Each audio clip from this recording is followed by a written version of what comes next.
Hi, you're joining me with Sister Miriam Heidland. Did I pronounce it right? Yes, you did. Okay, good. It's a good German name. I'm German too, and I think it's great that you're a religious also. And you just gave an amazing talk, talking about your vocation story and some amazing things that have happened to you along the journey. I was just wondering if you could tell us a little bit about that moment that inspired you to join a religious community. Mm-hmm.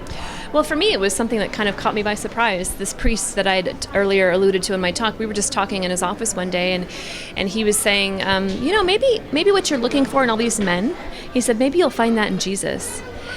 And I cannot explain that other than, how if you're working on a math problem and you don't get it, and you don't get it, and all of a sudden you just get it. I'm like, oh, right. Mm-hmm. And for me, it just, I was trying to force something that wasn't working for me. And because what I was looking for was love. And all the brokenness that I was seeking, I was really looking for love, to love and to be loved. That's what but I was doing it in a very disordered way.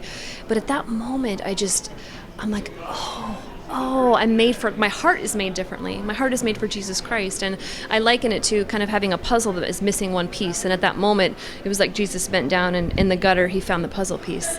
And he put it in my soul, and he made the picture complete. Young women out there, and when they hear people say, that, the love they're looking for in these relationships with men, they could experience in their relationship with Christ, how exactly does that take place?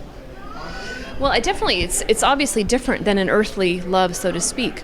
But Christ comes to speak deep into our souls. He comes to love us deep into our souls. And the fullness of that love will always be found eternally in heaven. But what I'm really looking for in the areas that Christ is trying to come and heal me, where I'm opening up to Christ, I'm opening up my yearning and my ache. Because even married people, if you ask them, the spouse doesn't fulfill them totally. And if you try to make an idol out of your spouse, we know what happens. And so we're looking for this beautiful thing of physical intimacy, which is beautiful. But what we're really looking for is this complete eternal satisfaction. And so when I'm allowing Christ to come into those areas of my life where I'm lonely, where I ache, areas where I want to give myself, areas where I want to be fruitful, like Pope Francis, he told the sisters, your mother is not spinsters. Mm-hmm. So if I'm allowing Christ to come into those areas, it changes me. Now, like I said, it is a sacrifice. Religious life, you're saying no to something that's very, very beautiful for something eternal, but it is a sacrifice. And you have to acknowledge it and to be very honest about it and allow Christ to come into those areas too. So. You probably heard the expression a lot. When people are in relationship, they say to one another sometimes, "You complete me." and it's very romantic. Can you comment on that, please? Well, that kind of, in a sense, I do believe that Christ does send spouses together. And I mean, I totally believe that. And in a sense, we do complete one another in a family. But the completion, I think, that most people are looking for, it doesn't come from another person, because that only comes from God, the Creator. We complement one another. We do, in a sense, like I said, the halves of the heart are made whole, or the two holes are made even brighter. But the kind of completion that we're looking for, it can't be found in another person. And we're looking for something eternal, and we can't put something finite into that eternal space, so. There's young people out there, we've both spoken with them, that are thinking about their futures and their vocations, and, there's a lot of hesitation around the vocation to religious life. There's a lot of sacrifice and renunciation, and rightfully so. What would be the one thing that you could say to somebody to help them discern religious life, and maybe even make that first step if they feel called to it? I would definitely say go and see. First find a spiritual director, a wise person that can help you. We're not meant to discern by ourselves. And then go and see. Go and see how the sisters live or the priests live. Go visit a seminary. Go visit a religious community, and go and see what your heart experiences there. You might be surprised. People go and they're like, they just felt at home there. Because love requires sacrifice, whether you're married and you have children, or you're religious, or you're a celibate layperson. Whatever, love always requires sacrifice, but that sacrifice brings about great fruitfulness and beauty. So I would definitely say find somebody who can help you on the journey, find a wise spiritual person that can help you, and then go and see. Go and see.